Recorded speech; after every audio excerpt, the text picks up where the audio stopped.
everyone, so in this video I'm going to talk about my impression as well as reviewing Loki Where Mischief Lies by Mackenzi Lee. I believe this is a standalone YA novel in which Mackenzi Lee is also contracted by Marvel to write other YA novels featuring other anti-heroes characters from Marvel such as Nebula and Gamora. The author, Mackenzi Lee, is also famous for writing other historical fiction novels that addresses issues such as sexuality, for example, in The Gentleman's Guide to Vice and Virtue. I've heard many good things about her book, so I'm so excited to do this review today. And Loki is also one of my favorite, if not my favorite, Marvel characters. He's my comfort character during law school, during uni, and just probably one of the factors why I could stay sane all along. But before we get started, I would like to point out that this review/discussion will contain spoilers from the book. So if you haven't read the book and you have a problem with spoilers, feel free to leave this video, but please don't forget to like, comment, and subscribe, and leave the notification bell on. Now that I get all the basic information out of the way, let's just get started. So this novel is set before the canon in which Loki is still in his Asgardian teenage years. The throne race is still on, as Odin hasn't really determined which son will inherit the throne. But an event occurs that declines Allfather's trust towards Loki. Loki, desperate to gain his credibility back, was sent by Odin to Earth to investigate murders in Victorian London.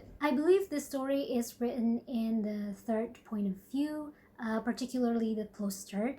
So Mackenzi Lee focuses on Loki's feelings alone, but we don't really get to see much of other people's feelings. There's a lot of times where what the other characters are feeling is based on Loki's presumption towards them. I personally really enjoy this way of telling a story as it decreases bias. For example, first person point of view I think would be quite tricky with writing Loki just because it's quite difficult to get his voice right. The close third point of view also renders more focus on Loki as a character, but provide a balancing mystery of other characters. Right, so now I'm going to talk about the cast from the book. There's not really that much cast. The story mainly follows Loki, Amora, and then when he investigates Earth, he met the Shop Society that consists of Mrs. S, Theo, and Jen. So the first character that I will talk about is Amora. She is the ward of Karnilla, Odin's royal sorceress. She's not foolish. She knows what she's doing. She knows the consequences of what she's doing. But why though?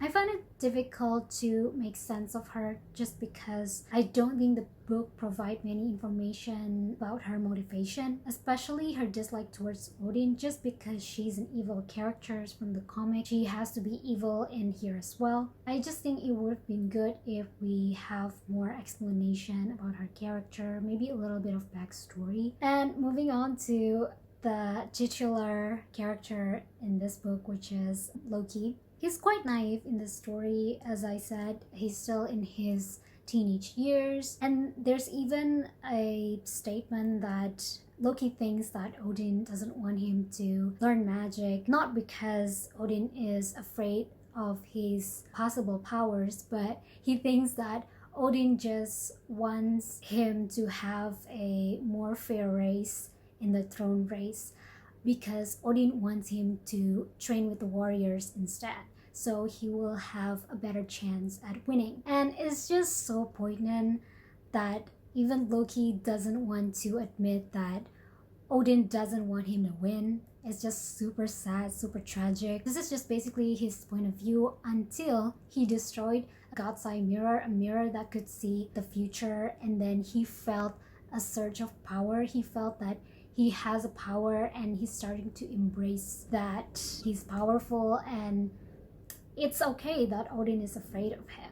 We also get to see Frigga and Loki's interaction. There aren't that many interactions between the two characters just because Loki is sent to Earth not long after the story takes place. So there's this one scene after Amora was banished to Earth because she covered up for Loki for destroying the God's Eye mirror. And then Loki said to Frigga that he wants answer. What will happen to him after all of this fiasco happened? He said to her, I want the truth. I don't want any riddles, excuses, or vague answers. And it just shows it's not that Loki wants to be a god of lies, but he's been denied of the truth for so long. The way I see it, it kind of makes him desperate to gain the truth. And when you're denied with something that long, you eventually kind of like gave up. It's kind of like a defense mechanism, and I do think that might be the reason why he eventually becomes the god of lies, because actually he really wants the truth, but no one is giving it to him. And so that he's just basically crack during the Thor movies, and that's why he started being this liars and like trickster. I mean, with the trickster archetype, we already seen that he's quite mischievous in this one, but mischievous is not the same as lying. Lying has more of a moral relation to it, whereas mischief, at best it could be really entertaining, at worst it could complicate things, but it's nowhere as morally risky as being called as the god of lies. The way I think of it is just that it's the problem of labeling when it comes to Loki as a character. I think this quote highlights Loki's relationship with truth as well, just because he's been denied by it for so long. His defense mechanism eventually kicks in, and that is why he starts to become the god of lies. I would like to point out that by sharing vague answers to Loki, I mean, I can see that Frigga is trying to be a good mother, but I can also see that she definitely has this conflicted loyalties between being a mother to Loki and being the queen of Asgard, and that she has to remain neutral on both sides.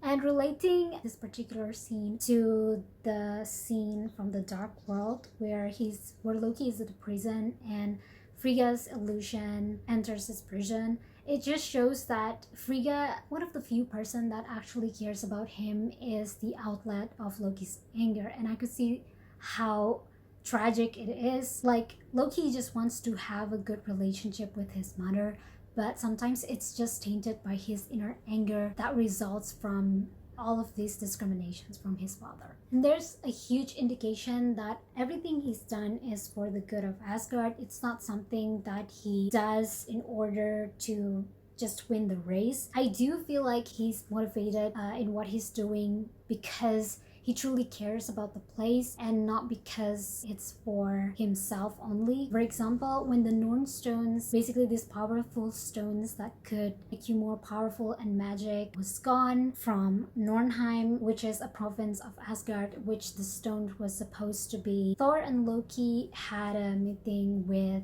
Asmund. Asmund? I have no idea how to pronounce his name. Asmund? Yeah, maybe that's it. The Prince General from Alfheim wanted to divide the stone, so his idea is just basically every realm, each of the realm has their own stones. And Loki sees that Alfheim's security is not good enough. Now, I think I have to quote from the book to show you his reasoning. So this is basically Loki's reasoning for the things that he does that might result in chaos, but his motivation is quite noble actually. So he says that those stones are the property of Asgard. They are powerful and dangerous and should not be in the care of a court whose captain of the guard doesn't notice her key have been taken from her own pocket. So if not us, who will be the next thief to gain access to them? If the Ice Elves had set of the Norn stones, they'd be on the black market on Svartalheim before the next feast days. A hero. There's also a lot of Easter eggs about Loki as a character contained in this book. There's a fun moment where Loki contemplates whether he should shapeshift as a snake, but he wouldn't do that because he reasons that Thor loves snakes so much. Like the fact that Thor loves snakes in the Ragnarok. So I think that part is really fun. And there's also Easter egg that hinting about Loki's true heritage as a frost giant. When Loki and Thor was in this diplomatic mission to Alfheim to talk about the missing Norn stones, Thor was freezing basically, but Loki felt fine in the cold. And also there's a moment where one of the characters from Earth, Theo, has to knock Loki up by using some kind of a powder. And Theo has to use either almost the entirety of the powder or the entirety of the powder, basically a huge amount of powder to be given towards Asgardian, in which the other character said that, oh, the amount that you're using could easily knock up a frost giant. So I think that part is really neat as well. I would also talk briefly about Thor's characterization. I think his characterization is really good. He's really funny. I could really hear his voice when I read his dialogue. I could really see that Thor puts Odin on a pedestal. The older prince is also quite naive as well. He even thinks that Odin never lies, which is like super untrue. Sometimes Thor is also written like that teacher's pet who will police everyone who talks during class. He does this with Amora when Carnilla was saying something about the God's Eye mirror. But in this scene, could also be seen that Frigga is not totally a perfect mother. So basically, the one who is talking is Thor, but the one who gets scolded is Loki. So I don't know about that. I mean, Frigga tries, but I don't think that she's, oh my god, this is gonna sound so, just trying, but she should truly try harder. And then on Earth/Midgard, the book introduces new characters from the Sharp Society, basically a society that observes and intervenes when beings from other realm travel to this realm. The first character that is introduced is Theo, one of the members from the society. He's just basically a fluff ball. He's super positive, he's curious, he's also really smart, he's really kind, he's open-minded. He is cast out by the Victorian society because he prefers male over female. And there's also another member called Gem. He reminds me so much of Thor, who is just basically someone who has like this big on appearance. He reminds me of a bear, but he definitely has a heart of a teddy bear. Super cute. He's also a police, so he helps the Sharp Society to get insider information, but a little bit different from Thor. I think Gem is a bit more intelligent. Sorry, Thor. He's just a bit sharper than him. No pun intended. And I would like to talk about my favorite character from the story, which is Mrs. S. She's stoic, she's smart, she's professional, she gets things done. She's definitely someone who I want to be when I grow up into a proper adult. She's definitely a woman who's ahead of her time. She wears trousers when everybody wears skirts. What a practical lady we stand. I stand, at least.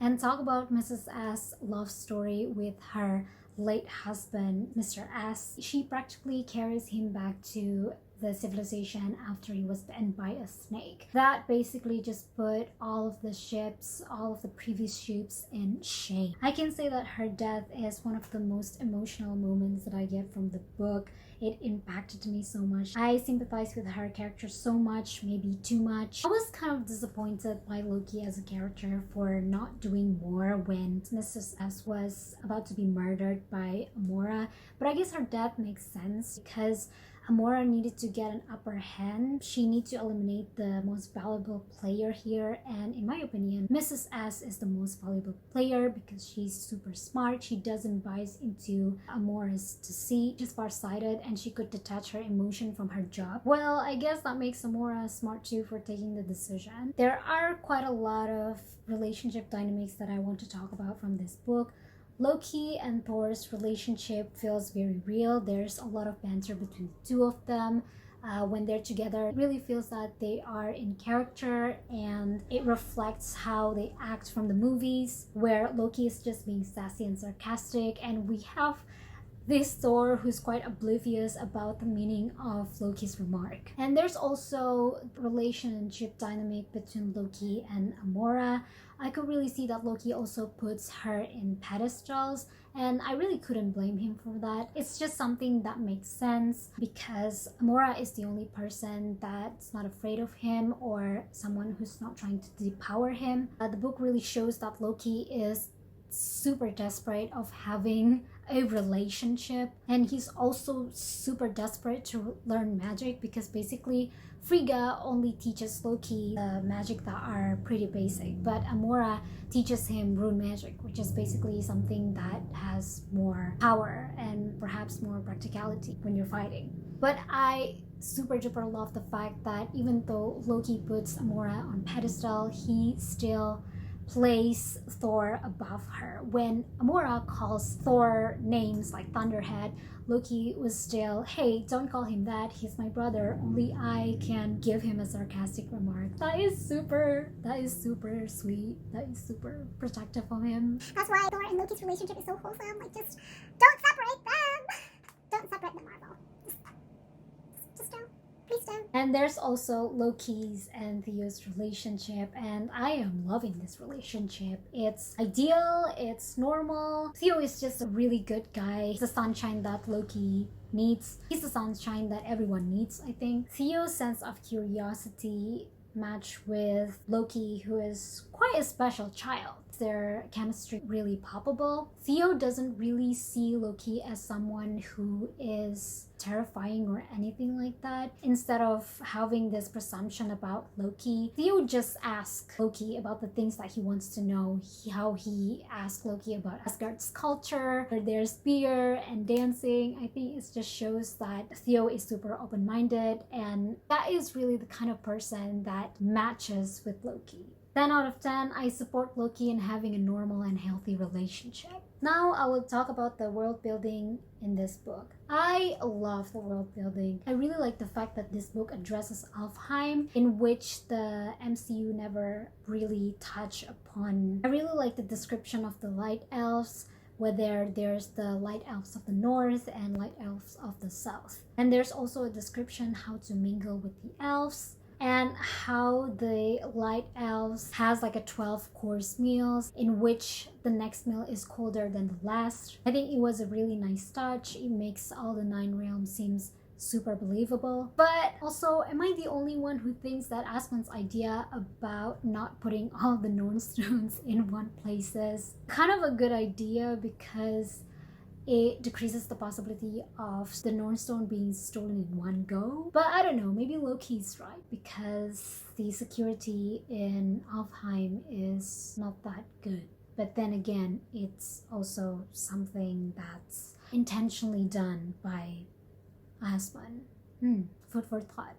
Magic system is also interesting, how magic is anywhere and everywhere. It's on the air, it's also on the soil, but only some are born to be able to control and manipulate magic. The magic system on Earth is pretty interesting as well. Being on Earth itself is a limitation to the magic. It's said that the air on the earth is just too dry for magic to flourish. If a character spends too much time on Earth, they will eventually lose their magic.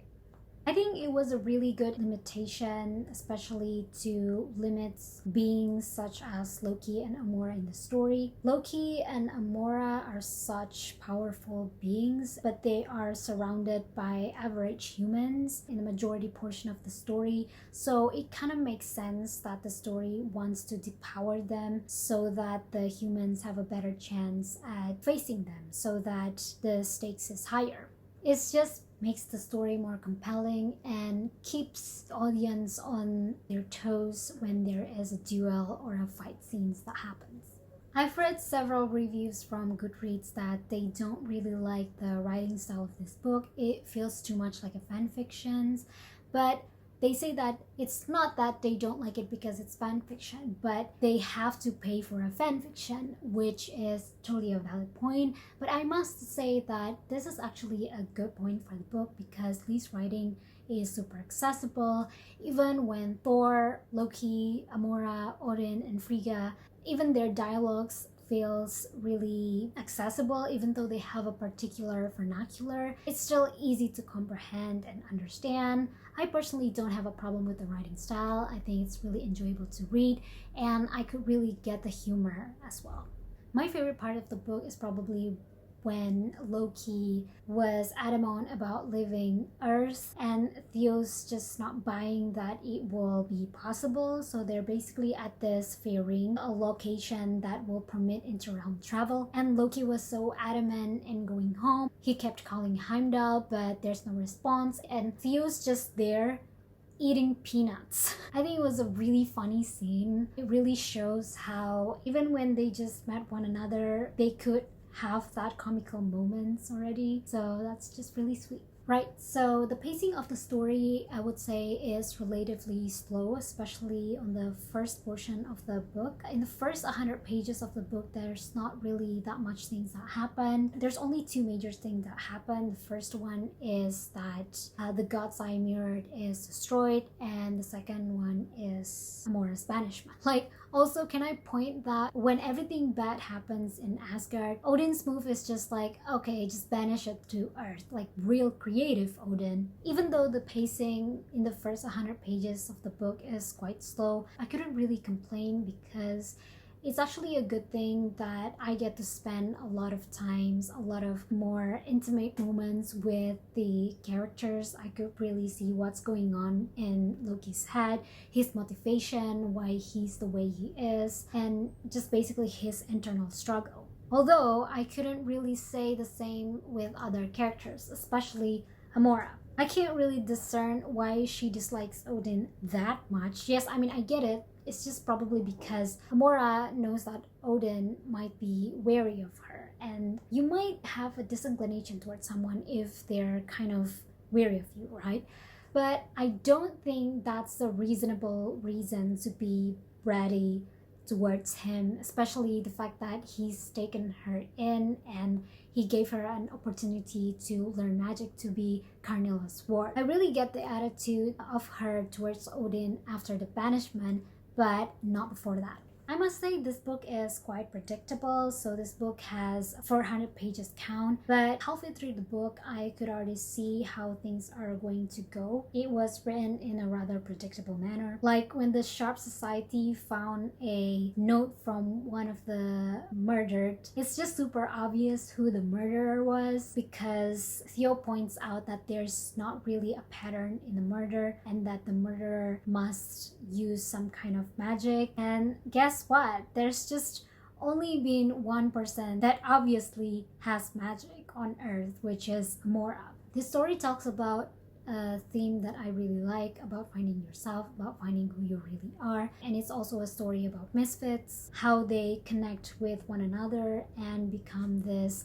found family. This story also provides a moment where Loki finally realized that he won't be dictated by the society anymore. He knows who he wants to be and he won't be afraid of him having a power anymore. And it provides a beautiful moment where Loki wants to dictate his own life as opposed to the society and embracing his newfound power. There's also quite a good portion of representation as well. There's a whole page dedicated for addressing this issue and several pages that are scattered. I think Mackenzi Lee presents these issues really well. It doesn't feel like she's trying to force it or she's just putting it for the sake of putting it. It also addresses Loki as a gender fluid and that he exists as both male and female. Because it was such an accessible and easy read and I am pretty invested with the characters, it makes me want to read it more and more. I would say that this story is more of a character-driven story rather than a plot-driven,